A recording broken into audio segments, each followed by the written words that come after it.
Well, Xiaomi only sells the 32 gig variant of the Mi 5 in some markets like India. Back home in China, they have this, the Mi 5 Pro, a higher spec Mi 5. So I've been using it as my primary for a week now, and in this video, let's take a closer look at the Mi 5 Pro.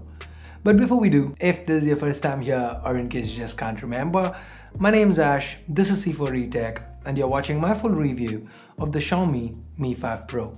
Let's get started.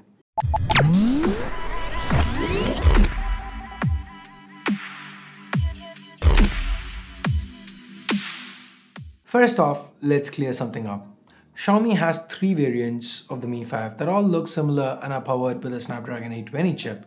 The 820 chip is made up of two sets of dual cores. The base variant, the one sold in India, has these cores clocked at 1.8 and 1.6 GHz, while the other two variants have them clocked at 2.15 and 1.6 GHz respectively. The top variant is the Mi 5 Pro. This also happens to be the only Mi 5 with 4 gigs of RAM and has the largest storage capacity at 128 gigs. And here's where things get slightly more confusing. Xiaomi has two variants of the Mi 5 Pro itself, one with a glass back and one with a ceramic back.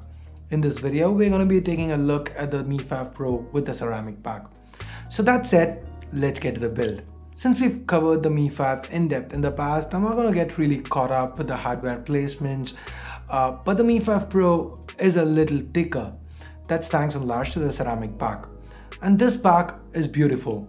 It's kind of reflective and looks great. I haven't gotten any scratches on it yet, but I haven't gotten any scratches on my Mi 5 with the glass back either.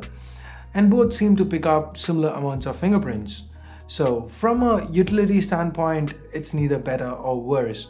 But that said, it looks really good. It also happens to weigh 10 grams more and is a little thicker. It still is very handy, one of the most compact flagships around, perfect for single-handed usage. Now barring this, the Mi 5 and the Mi 5 Pro are very similar. Like I said, identical hardware placements, the same display, camera and battery. So I'm not gonna really talk about the camera or the display, I am gonna talk about the battery. Why? Because it's the same 3000 mAh battery on both the Mi 5 and the Mi 5 Pro, but the Mi 5 Pro has a higher clock processor. So does that affect the battery life? It actually kinda does.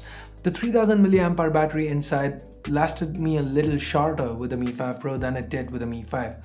With my regular kind of usage that involves a couple of hours of calls, some light gaming, an hour or so of YouTube, a couple of hours of music via Bluetooth, Wi-Fi and 3G on all day, push notifications for social media, your Facebook, Twitter and Instagram, some WhatsApp, some mails.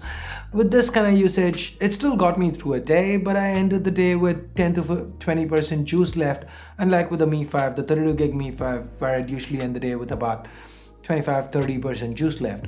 Anyway, moving on, with the camera, let's actually roll this clip from a Mi 5 review. To the back, the Mi 5 is one of the first devices to be using Sony's IMX298 sensor, 16 megapixels and a lens with an f/2.0 aperture, face detection, autofocus and optical image stabilization. Xiaomi is actually using 4-axis OIS for better stabilization. This camera performed great. There's plenty of detail in the images, the colors are natural, the dynamic range is excellent, the performance holds up even under artificial lighting. In fact, I shot a dedicated camera review and I'll leave a card to it along with a link in the description below. Do check that out for a more in-depth look into the camera of the Mi 5. The front-facing 4 megapixel camera uses larger than regular pixels, similar to HTC's ultra-pixel cameras, and captures great images even in situations with less than optimal lighting. 4K video recording was great, the 4-axis stabilization seemed to help a lot. The camera did hunt for focus a little, but that's more a me nitpicking. But what isn't is the fact that Xiaomi hasn't included support for 1080p 60fps video. I really wish Xiaomi would add that in the future. The user interface is nothing new, it's pretty feature packed, includes a solid manual mode. We've seen all this before, the shutter response is fast and this camera is quite quick to focus. And that holds exactly true for the Mi 5 Pro as well, because the Mi 5 Pro sports the exact same camera hardware and software as the Mi 5.